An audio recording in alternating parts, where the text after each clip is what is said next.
Hello అందరికీ. ఈరోజు curry వచ్చేసి టొమాటో ఎగ్ కర్రీ అనమాట. ఈజీ వేలో చూపిస్తాం, ఎలానే చూడండి. ముందుగా ఒక గిన్నె పెట్టుకొని అందులో ఆయిల్ వేసుకుందాం. గరిటెలతో 2 వేసుకున్నాను నేను, కొంచెం ఎక్కువ. ఇందులో ఉల్లిపాయ, పచ్చిమిర్చి, కరివేపాకు వేసేసుకుందాం. వేగనివ్వాలి. ఉల్లిపాయలు మగ్గిపోయినాయి కదా ఫ్రెండ్స్. ఇప్పుడు ఇందులోకి మనం కట్ చేసి పెట్టుకున్న టొమాటో పీసెస్ కూడా వేసేద్దాం. ఇది కూడా కొంచెం మగ్గనిద్దాం. మూత పెట్టి వదిలేద్దాం. Red chilli powder, turmeric, salt, ఇవి 3 వేసేసి మగ్గనిద్దాం.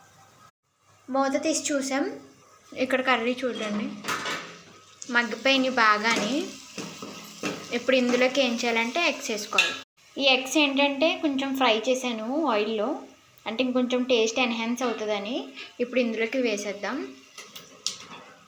ఒకసారి కలుపుదాం.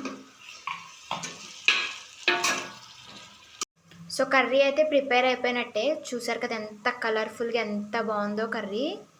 స్మెల్ కూడా బాగా వస్తుంది. ఇంకా ఇది అన్నంలోకి వేసుకొని కలుపుకొని తింటుంటే సూపర్ ఉంటుంది అసలు. మీరు కూడా ట్రై చేయండి, ఎలా వచ్చిందో కామెంట్ చేయండి.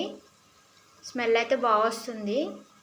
చూసారా ఎంత కలర్ఫుల్గా ఉందో చూడ్డానికే, ఇంకా తినడానికి కూడా ఇంకా చాలా బాగుంటుంది. మీరైతే కనుక మన ఛానల్ని కొత్తగా చూసినట్లయితే సబ్స్క్రైబ్ చేసుకోండి, మన వీడియోకి లైక్ ఇవ్వండి, షేర్ చేయండి మీ ఫ్యామిలీ అండ్ ఫ్రెండ్స్తో. అండ్ ఇంకా ముందు మీకు చాలా రెసిపీస్ వస్తుంటాయి, స్నాక్ ఐటమ్స్, కర్రీస్ అన్నీ వస్తుంటాయి. చూస్తూ ఉండండి. Stay tune guys, bye.